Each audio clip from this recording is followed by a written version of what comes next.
Hello everyone, welcome to Byju's classes. आज हम EMI से रिलेटेड कुछ क्वेश्चन सोल्व करेंगे और इस डीपीपी में जो भी क्वेश्चन है वो मेनली बेस होंगे कि अगर आपके पास एक मैग्नेटिक फील्ड है और वो मैग्नेटिक फील्ड टाइम के साथ वेरी हो रही है तो उस वेरिंग मैग्नेटिक फील्ड की वजह से एक इलेक्ट्रिक फील्ड इंड्यूस होगा और उस इलेक्ट्रिक फील्ड की डायरेक्शन जो उस इलेक्ट्रिक फील्ड के बारे में खास क्या है, खास ये है कि वो अब क्लोज लूप फॉर्म करेगा, यानी कि वो नॉन कंजर्वेटिव नेचर का होगा। हमने इलेक्ट्रोस्टैटिक्स में क्या पढ़ा था, जो इलेक्ट्रिक फील्ड है वो कभी क्लोज लूप फॉर्म नहीं करेगा। अगर आप एक क्लोज लूप पे उसका total work done find out करोगे तो उसकी वैल्यू जीरो आएगी। बट इंड्यूस्ड इलेक्ट्रिक फील्ड के केस में ऐसा नहीं होगा। Induced electric field close loop भी फॉर्म करेगा और नॉन कंजर्वेटिव नेचर का भी होगा, यानी कि अगर आप एक क्लोज लूप पे उसका वर्क डन फाइंड आउट करोगे तो वो आएगा नॉन जीरो। ठीक है, तो इसी इंड्यूस्ड इलेक्ट्रिक फील्ड से रिलेटेड हमारे पास कुछ इंटरेस्टिंग क्वेश्चन है, तो चलिए स्टार्ट करते हैं। यहाँ पे क्या गिवन है कि एक फ्लक्स वर्सेस टाइम का ग्राफ गिवन है। Magnetic flux linked through a coil changes with respect to time. ठीक है, हमें फाइंड आउट करना है इंड्यूस ईएमएफ का ग्राफ कैसा होगा। ठीक है, चलो फाइंड आउट करते हैं। तो इंड्यूस ईएमएफ को अगर मैं फ्लक्स की टर्म्स में रिलेट करना चाहूं तो क्या होगा, इंड्यूस ईएमएफ हो जाएगा minus N D phi by D T. यहाँ पे एन क्या है, एन है उस कॉइल में कितने नंबर ऑफ टर्न्स। ठीक है, तो इंड्यूस ईएमएफ जो होगा वो हमारा होगा minus N D phi by D T. अब ओ से ए की अगर मैं बात करूं तो D phi by D T की वैल्यू पॉजिटिव है और कॉन्स्टेंट है, यानी कि ओ से ए में D phi by D T जो है वो पॉजिटिव है और कॉन्स्टेंट है। तो इसका मतलब क्या है, इसका मतलब है ई की वैल्यू जो है वो नेगेटिव आएगी और कांस्टेंट आएगी। यानी कि चलो साथ साथ ग्राफ बना लेते हैं। ये हो गया ई वर्सेस टाइम का, ये ए हो गया। तो ओ से ए में इंड्यूस इलेक्ट्रिक फील्ड जो है वो कांस्टेंट आएगा और नेगेटिव डायरेक्शन में आएगा। अब ए से बी की अगर बात की जाए तो ए से बी में फ्लक्स चेंज नहीं हो रहा है, यानी कि D phi by D T की वैल्यू है जीरो। ए से बी में D phi by D T की वैल्यू जो है वो है जीरो, और D phi by D T zero है, इसका मतलब इंड्यूस इलेक्ट्रिक फील्ड भी जीरो ही होगा बी। यहां तक ये हो गया जीरो। अब बी से इस पॉइंट को सी बोल देते हैं। बी से सी में क्या हो रहा है, बी से सी में again D phi by D T constant है, बट इस टाइम उसकी वैल्यू जो है वो है negative. D phi by D T की वैल्यू नेगेटिव है, इसका मतलब है इंड्यूस इलेक्ट्रिक फील्ड की जो वैल्यू आएगी वो क्या आएगी, वो आएगी positive.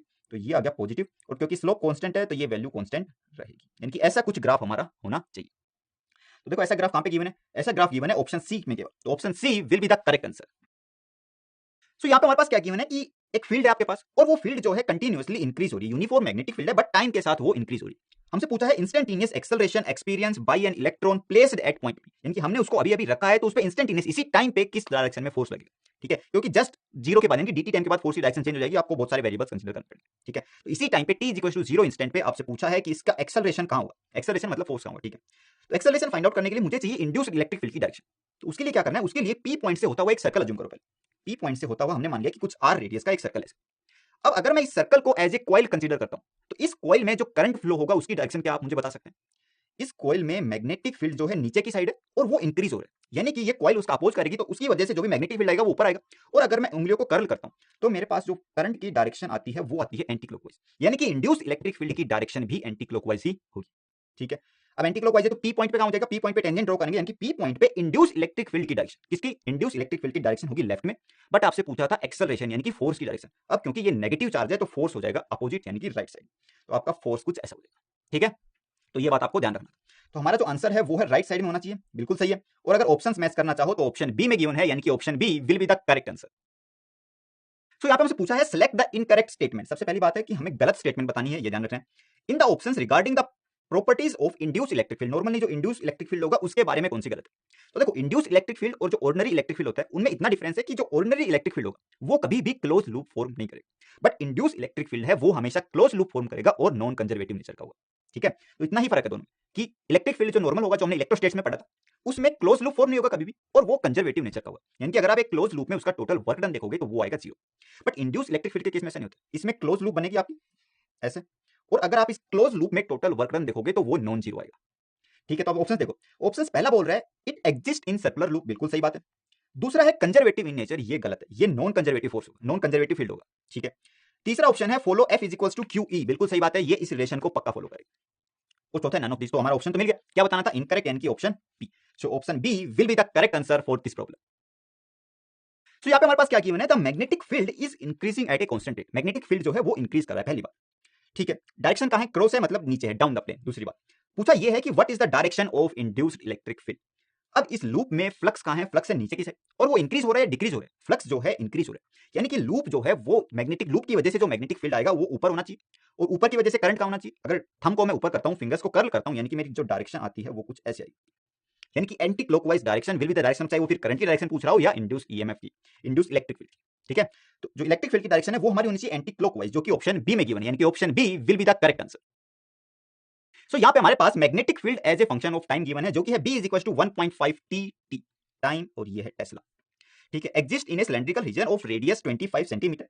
What will be the magnitude of induced electric field at a distance 0.2 from the axis. यानी कि एक्सिस से अगर मैं सेंटीमीटर में बात करूं तो 20 सेंटीमीटर पे अगर मैं पॉइंट कंसीडर करता हूं तो उस पे इंड्यूस्ड इलेक्ट्रिक फील्ड का मैग्नीट्यूड क्या होगा, ये हमें फाइंड आउट करना।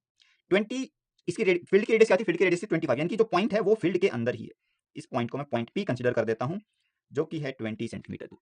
ठीक है, तो कैसे करोगे, ई डॉट डीएल क्या हो जाएगा, ई डॉट डीएल जीरो हो जाएगा या D phi by D T, वो होगा D phi by D T क्योंकि ये इंड्यूस्ड इलेक्ट्रिक फील्ड है। तो ई डॉट डीएल हो गया D phi by D T. अब पॉइंट हमारा कहां था, पॉइंट था हमारा ये। तो अगर मैं यहां से एक सर्कल कंसीडर करता हूं तो जो अच्छा सर्कल नहीं है, ठीक है चलेगा, तो जो इलेक्ट्रिक फील्ड होगा वो हमेशा डीएल की डायरेक्शन होगी, यानी कि इस सर्कल के हमेशा टेंजेंट होगा। तो क्या मैं ई डॉट डीएल को डायरेक्ट ई इंटू डीएल लिख सकता हूं, integration E DL is equals to minus D by D T of phi. ठीक है, और मैग्नीट्यूड कंसीडर करते हो सिर्फ तो माइनस को भी हटा दो। ई डॉट डीएल क्या हो गया, ई इंटू डीएल क्या हो गया, डीएल हो गया इस सर्कल का टोटल सर्कमफेरेंस कितना होगा, तो आर रेडियस है तो ये हो गया 2 पाई स्मॉल आर। ठीक है, अब D phi by D T की वैल्यू क्या होगी, तो फाइव की वैल्यू होगी बी मैग्नेटिक फील्ड जिसकी वैल्यू गिवन है 1.5 इंटू टी इंटू एरिया, और एरिया किसका, इस लूप का जो डॉटेड जो हमने सर्कल कंसीडर किया है केवल उसी का एरिया कंसीडर करना। तो एरिया क्या हो जाएगा, वो हो जाएगा पाई आर स्क्वायर। यानी कि अगर आपको इसको डिफरेंशिएट करते हो तो क्या आता है, ये आ गया E into 2 pi R is equals to differentiate किया तो pi constant R square constant 1.5 constant और टी का डिफरेंशिएशन हो गया 1। तो पाई आर से एक पाई आर कैंसिल हो गया तो इंड्यूस्ड इलेक्ट्रिक फील्ड आ गया आर बाई 2 इंटू 1.5। आर की वैल्यू कितनी है, आर की वैल्यू है 0.2, डिवाइड करो तो कितना आ गया, ये होगा 0.1 यानी कि 0.15। This will be the final value of induced electric field at a point 0.2 metres from the centre. ठीक है, आंसर चेक किया जाए, बिल्कुल सही है, 0.15 न्यूटन पर मीटर, यानी कि option D will be the correct answer. तो यहाँ पे हमसे क्या बोला गया है कि फील्ड है, मैग्नेटिक फील्ड आपका है और वो एक सिलेंड्रिकल स्पेस में है जिसका रेडियस आपको गिवन है कैपिटल आर। फील्ड का जो रेडियस है वो है कैपिटल आर। ठीक है, अब बोल रहा है कि बी जो है वो सिलेंडर के एक्सिस के परपेंडिकुलर है, डाउनवर्ड डायरेक्शन हमें गिवन है, और बी है कांस्टेंट रेट से चेंज हो रहा है, यानी कि D B upon D T की अगर मैं बात करता हूं तो वो एक कांस्टेंट है, कुछ भी सी कंसीडर कर लेते हैं। ठीक है, then the graph showing the variation of induced electric field versus R, यानी कि रेडियस अगर मैं सेंटर से एक पॉइंट कंसीडर करता हूं तो उस आर डिस्टेंस के पॉइंट पे इंड्यूस्ड इलेक्ट्रिक फील्ड क्या होगा उसका ग्राफ हमें बताना है। ठीक है, तो हम इसमें दो केस कंसीडर करेंगे मेनली। पहला केस क्या है, पहला केस जब यह है कि वो पॉइंट पी जो है इसके अंदर हो, फील्ड के अंदर हो, और दूसरे केस में पॉइंट पी को फील्ड से बाहर भेज दो, इसको बोलते हैं पी। अब इन दोनों पॉइंट्स में फर्क क्या है, फर्क बताओ मुझे। फर्क ये है कि जब तक आप उस सिलेंडर के जो सिलेंड्रिकल स्पेस के अंदर हो जहां पे फील्ड है, तो जैसे जैसे आप बाहर जाओगे यहां से, जैसे जैसे बाहर बढ़ोगे तो आपका फ्लक्स आर के साथ कंटिन्यूअसली इंक्रीज होता जाएगा। क्यों, क्योंकि ज्यादा फील्ड लाइन सारी, एरिया बढ़ रहा है। बट जैसे ही आप एक बार इसकी सर्कमफेरेंस पे यहां तक पहुंचे, अब इसके बाद अगर आप अपना एरिया आर की वैल्यू को बढ़ाते हो तो फ्लक्स नहीं बढ़ेगा। क्यों, क्योंकि इस एरिया में कोई भी मैग्नेटिक फील्ड नहीं, जो मैग्नेटिक फील्ड था वो पूरा कैपिटल आर की रेडियस में था। अब उससे बाहर तुम चाहे कितना भी जाओ, जो फील्ड है आपका, सॉरी जो फ्लक्स है आपका, वो क्या हो जाएगा, वो हो जाएगा B into pi capital R square. ये है पॉइंट P1 के लिए। और जब मैं पॉइंट P की बात करूंगा तो फ्लक्स क्या हो जाएगा, तो फ्लक्स हो जाएगा B into pi small R square. बस इतना फर्क आएगा। ठीक है, तो चलो स्टार्ट करते हैं। तो इलेक्ट्रिक फील्ड अगर मुझे फाइंड आउट करना है, इंड्यूस इलेक्ट्रिक फील्ड, तो उसके लिए फॉर्मूला क्या हमारे पास, उसके लिए फॉर्मूला है हमारे पास E dot DL is equal to minus D phi by D T. अगर मैं सिर्फ मैग्नीट्यूड की बात करता हूं तो E डॉट डीएल, E और डीएल के बीच का एंगल कितना हो गया, 0 और cos 0 यानी कि 1। डीएल का इंटीग्रेशन करो तो डीएल का इंटीग्रेशन मैंने किया तो वो हो गया 2 पाई आर। ठीक है, ये स्टेप समझ में आ गया। डॉट हमने हटा दिया क्योंकि एंगल 0 था, वो 1 हो गया, और E कांस्टेंट है उसको बाहर निकाल लो। डीएल का हमने इंटीग्रेट कर दिया, डीएल का इंटीग्रेट कर दिया तो वो हो गया सर्कमफेरेंस यानी कि 2 पाई आर। अब पॉइंट जो है वो अंदर है, पॉइंट अंदर है तो फ्लक्स की वैल्यू क्या कंसीडर करनी है, फ्लक्स की वैल्यू कंसीडर करनी है B into pi small R square. ठीक है, ठीक है, तो इसको जो बाहर है वो बाहर निकाल लो, कांस्टेंट है जो बाहर, तो पाई आर स्क्वायर जो है वो कांस्टेंट आ गया, और D B by D T हमें क्वेश्चन में गिवन था कि वो कांस्टेंट रेट से चेंज हो रहा है, और उस रेट को हमने मान लिया बी नोट। तो D B by D T क्या हो गया, D B by D T हो गया बी नोट, यानी कि आपके पास इंड्यूस्ड इलेक्ट्रिक फील्ड है वो आ गया R by 2 into B naught. ठीक है, इतनी बात समझ में आ गई। अब देखो E जो है वो डायरेक्टली प्रोपोर्शनल टू R है, यानी कि जब तक आप उस फील्ड के अंदर कोई भी पॉइंट कंसीडर करते हो तो इलेक्ट्रिक फील्ड R के साथ लीनियरली वेरी करेगा, यानी कि कुछ ऐसा ग्राफ आएगा R is equal to capital R। ठीक है, अब बाहर आ जाओ, बाहर देखते हैं क्या हो रहा है। तो अगर पॉइंट बाहर हो गया तो अब क्या फर्क आएगा, फर्क ये आएगा कि अब फ्लक्स चेंज हो गया। फ्लक्स का जो जब स्मॉल r लिख रहे थे उसकी जगह हम कैपिटल R लिखेंगे, बस इतना फर्क है। ठीक है, तो फॉर्मूला हमारा सेम रहना, ये हो जाएगा E इंटीग्रेट किया तो 2 पाई R हो गया is equal to D phi by D T, और फाइव में अभी B into pi capital R square, ये सिर्फ फर्क है। ठीक है, बस इतना सा फर्क है, बाकी आप सोल्व करो। तो ये हो गया E into 2 pi R, again pi capital R square बाहर आ जाएगा, D B by D T, तो पाई से पाई कैंसिल हो गया, और इस बार जो हमारे पास इलेक्ट्रिक फील्ड आया वो आया capital R square divided by 2R, और D B by D T constant है जिसको हमने अज्यूम किया था बी नोट। ये आपका आ गया इलेक्ट्रिक फील्ड इंड्यूस्ड अगर आपका पॉइंट बाहर। और इसको ध्यान से अगर देखते हो तो इलेक्ट्रिक फील्ड जो है वो इनवर्सली प्रोपोर्शनल टू R है, स्मॉल r, कैपिटल R तो कांस्टेंट है, तो इलेक्ट्रिक फील्ड जो है वो आ गया इनवर्सली प्रोपोर्शनल टू R। यानी कि हमारा जो ग्राफ है अब उसको हम कंटिन्यू कर सकते हैं, यहां तक हमने ड्रॉ किया था, R is equal to capital R, और उसके बाद क्या होगा, उसके बाद इनवर्सली प्रोपोर्शनल, यानी कि कुछ ऐसा ग्राफ आएगा। क्या ये बात समझ में आई? आ गई तो अब ऑप्शंस मैच करो। कहां पे गिवन है? ऑप्शन ए में ही गिवन है, यानी कि option A will be the correct answer. तो यहां पे देखो क्या सिचुएशन है कि एक सिलेंड्रिकल फील्ड है, उस फील्ड की वैल्यू जो है वो टाइम के साथ हमें गिवन है, और हमसे पूछा है कि इंड्यूस्ड इलेक्ट्रिक फील्ड का मैग्नीट्यूड क्या होगा एट पॉइंट P1, और P1 की जो लोकेशन है वो सेंटर से 0.02 की मीटर पे, और टाइम की वैल्यू हमें गिवन है 3 सेकंड्स। ठीक है, तो अगर पॉइंट P फील्ड के अंदर है तो इंड्यूस्ड इलेक्ट्रिक फील्ड का फॉर्मूला क्या आया था हमारे पास? अगर पॉइंट P फील्ड के अंदर है तो इंड्यूस्ड इलेक्ट्रिक फील्ड का फॉर्मूला आया था R/2 × dB/dt, ऐसा। और अगर ये पॉइंट फील्ड से बाहर होता तो फॉर्मूला क्या आया था, याद है? तो हमारे पास फॉर्मूला आया था capital R² divided by 2 small r into dB/dt। तो दोनों फॉर्मूला आपको याद होना चाहिए, और किस जगह क्या फॉर्मूला अप्लाई करना है वो आपको ध्यान रखना है। ठीक है, तो अभी के लिए फर्स्ट यूज करना है हमें। तो इलेक्ट्रिक फील्ड क्या हो जाएगा, यहाँ से इलेक्ट्रिक फील्ड हो जाएगा R1 की वैल्यू जो गिवन थी वो थी 0.02 डिवाइड बाई 2 इंटू dB/dt। अब अगर मैंने इसको डिफरेंशिएट किया तो मेरे पास आ रहा है 6t² माइनस 8t, और वो कांस्टेंट है तो उसकी वैल्यू हो गई 0। तो t की वैल्यू 3 गिवन है, तो t की वैल्यू 3 इसमें फाइनली सब्स्टिट्यूट कर दो, तो ये हो गया 0.01 इंटू 6 इंटू 9 माइनस 8 इंटू 3, और अगर आप इसको सोल्व करोगे तो आपकी इलेक्ट्रिक फील्ड की जो वैल्यू है वो आएगी 0.3 न्यूटन पर कूलम। ठीक है, तो 0.3 विल बी आवर आंसर, और ऑप्शन अगर चेक करो तो ऑप्शन डी में गिवन है, यानी कि option D will be the correct answer for this problem. So यहाँ पे हमारे पास क्या गिवन है, in a long solenoid number of turns per unit length is small है and the current varies as I ampere per second. अगर आप units को ध्यान से देखोगे तो आई आपको करंट नहीं गिवन है, आई आपको क्या गिवन है, वो गिवन है rate of change of current, di/dt की वैल्यू आपको गिवन है कैपिटल है। ठीक है, तो ये ध्यान रखना है, यूनिट्स को भी एक बार देखना चाहिए कि यूनिट्स क्या गिवन है। Find the magnitude of induced electric field strength inside the solenoid as a function of R. ठीक है, तो ये तो हम कर लेंगे।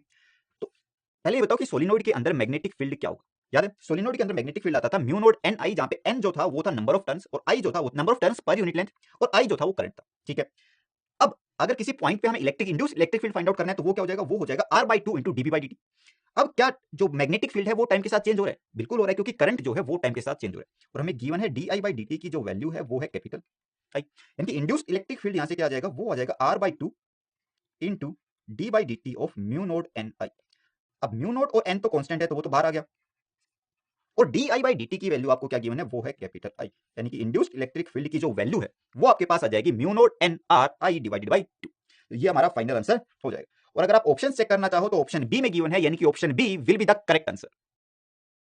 सो यहाँ पे देखो सिचुएशन कुछ ऐसा है कि इनिशियली आपके पास एक सोलिनॉइड था, उसमें आई अमाउंट ऑफ करंट हमने मान लिया, जिसकी वैल्यू गिवन है हालांकि 2 एम्पीयर, हमने मान लिया कि आई अमाउंट ऑफ करंट उसमें फ्लो कर रहा था। अब क्या किया आपने, उसकी एक्सिस से 0.2 मीटर की डिस्टेंस पे एक इलेक्ट्रॉन रखा। तो हमें फाइंड आउट करना है कि जैसे ही मैं जो करंट फ्लो कर रहा है उसकी वैल्यू को 0 कर देता हूं, करंट को एकदम से स्विच ऑफ कर देता हूं, तो हमें फाइंड करना है कि इलेक्ट्रॉन ने कितनी वेलोसिटी अटेन कर लेगा। ठीक है, अब करंट 0 करने से क्या होगा, जैसे ही मैं करंट 0 करूंगा तो मैग्नेटिक फील्ड जो है स्टार्टिंग में बी था तो वो 0 हो गया। मैग्नेटिक फील्ड अगर चेंज हो गया तो इसकी वजह से एक इंड्यूस्ड इलेक्ट्रिक फील्ड आएगा, और इंड्यूस्ड इलेक्ट्रिक फील्ड अगर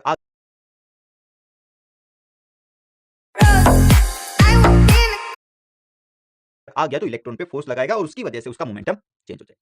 ठीक है, तो पहले हम फाइंड आउट करेंगे कि फील्ड कितना चेंज हुआ, उससे हम फाइंड आउट करेंगे कि इलेक्ट्रिक फील्ड इंड्यूस कितना हुआ, वहां से हम फोर्स फाइंड आउट करेंगे और मोमेंटम फाइंड आउट करेंगे। ठीक है, तो चलो, तो फील्ड कितना हो जाएगा, मतलब जब आई करंट फ्लो कर रहा है तो फील्ड हो जाएगा म्यू नॉट एन आई, हमें पता है, और इंड्यूस्ड इलेक्ट्रिक फील्ड क्या होगा, इंड्यूस्ड इलेक्ट्रिक फील्ड हो जाएगा x/2 इंटू dB/dt। ठीक है, अब ये वैल्यू यहाँ पे अगर मैं पुट करता हूं तो ये क्या हो गया, x/2 dB, यानी कि फील्ड जो है वो कितना चेंज हुआ, इनिशियली कितना था, इनिशियली था म्यू नॉट एन आई, फाइनली कितना हो गया, फाइनली आई 0 हो गया, मतलब फील्ड भी 0 हो गया, और इस पूरे प्रोसेस में जो टाइम लगा वो मैंने मान लिया टी टाइम। ठीक है, अब अगर इलेक्ट्रिक फील्ड आ गया तो मैं फोर्स फाइंड आउट कर सकता हूं इसको 4 से मल्टीप्लाई करके, 4 से मल्टीप्लाई किया तो हमारे पास फोर्स कितना आ गया, mu naught N I x into Q/2t, और फोर्स क्या होता है, फोर्स होता है dP/dt, rate of change of momentum. अब सेम जैसे आपने dB/dt फाइंड आउट किया था, ऐसे क्या आप मुझे बता सकते हैं dP/dt, यानी कि मोमेंटम की वैल्यू क्या होगी, इनिशियल वेलोसिटी क्या थी, उसकी इनिशियल वेलोसिटी थी 0, फाइनली क्या हो गई v, यानी कि जो dP की वैल्यू है या फिर डेल्टा p की वैल्यू अगर मैं लिखूं तो वो क्या हो गई, वो हो गई mv माइनस 0, और टाइम कितना है, टाइम तो t है सेम, तो पुट करेंगे अगर हम तो हमारे पास आता है mu naught N I X Q/2t is equals to mv/t, t से तो t कैंसिल हो गया, यानी कि वेलोसिटी की वैल्यू हमारे पास क्या आ गई, this implies v is equals to mu naught N I X Q/2m। अब क्या आपको ये सारी वैल्यूज गिवन है, म्यू नॉट की वैल्यू नहीं गिवन है, आपको पता है Q की वैल्यू क्या हो जाएगी, चार्ज ऑन इलेक्ट्रॉन 1.6 इंटू 10⁻⁻19, और मास ऑफ इलेक्ट्रॉन हो गया 9.1 इंटू 10⁻31। ये सारी वैल्यूज अगर आप सब्सटीट्यूट करते हो तो आपका जो फाइनल आंसर आएगा वो आएगा 4.4 इंटू 10⁻7 मीटर्स पर सेकंड। ठीक है, तो 4.4 देखो कहां पे गिवन है, ऑप्शन ए में गिवन है, यानी कि option A will be the correct answer for this problem. So यहां पे हमारे पास क्या गिवन है कि एक सर्कुलर लूप है, और उस लूप पे एक छोटा सा हमने ओपन किया और वहां पे रेजिस्टेंस कनेक्ट कर दिया और एक की कनेक्ट कर दी। अब इस लूप में जो मैग्नेटिक फील्ड है वो टाइम के साथ वेरी कर रहा है as B naught E to the power minus T, जहां पे बी नोड जो है वो एक कांस्टेंट वैल्यू। ठीक है, आगे क्या बोल रहा है, आगे बोल रहा है if the key K is close at time T is equal to zero, time T is equal to zero पे अगर मैं इस की को क्लोज करता हूं तो हमें फाइंड आउट करना है कि जस्ट उसी टाइम पे जो रेजिस्टेंस है उसमें कितनी इलेक्ट्रिकल पावर डेसिपेटेड होगी। ठीक है, तो अगर मुझे पावर फाइंड आउट करना है तो रेजिस्टेंस तो हमें गिवन है, मैं अगर इसके अक्रॉस वोल्टेज फाइंड आउट कर लेता हूं या फिर मैं बोलता हूं कि इस लूप में इंड्यूस ईएमएफ की वैल्यू अगर मैं फाइंड आउट कर लेता हूं तो मेरे पास पावर आ जाएगी। और इंड्यूस इलेक्ट्रिक फील्ड कैसे फाइंड आउट करना है, वो हो जाएगा minus D phi by D T. तो चलो स्टार्ट करते हैं। तो इंड्यूस इलेक्ट्रिक फील्ड के लिए मुझे चाहिए फाइव, तो सबसे पहले मैं फाइव कैलकुलेट कर लेता हूं जो कि हो गया बी इंटू ए। अब बी की वैल्यू गिवन है B naught E to the power minus T और एरिया हमारे पास सर्कुलर लूप है तो हो गया पाई आर स्क्वायर। तो ईएमएफ क्या हो जाएगा, ईएमएफ हो जाएगा अगर सिर्फ मैग्नीट्यूड की बात करें तो वो हो जाएगा D phi by D T. तो बी नोट कांस्टेंट है बाहर आ गया, पाई कांस्टेंट है, आर स्क्वायर कांस्टेंट है और E to the power minus T का डिफरेंशिएशन हो गया minus E to the power. तो यानी कि ईएमएफ की जो वैल्यू है वो आपके पास आ गई और टाइम भी गिवन था, just T is equal to zero पे फाइंड आउट करना है जस्ट आफ्टर। ईएमएफ की value at T is equal to zero वो क्या हो गई, T is equal to zero put किया तो वो वन बन गया, यानी कि वो हो गई B naught R square. Minus sign कहाँ गया, माइनस साइन डायरेक्शन आपको बताएगा, उसका मतलब वो हमने हटा दिया, सिर्फ मैग्नीट्यूड की बात कर रहे हैं। ठीक है, अब पावर क्या होगी, पावर हम पास में फाइंड आउट कर सकते हैं, वो हो जाएगी ई स्क्वायर बाई आर, यानी कि आपके पास पावर आ गई B naught square pi square R to the power 4 divided by resistance.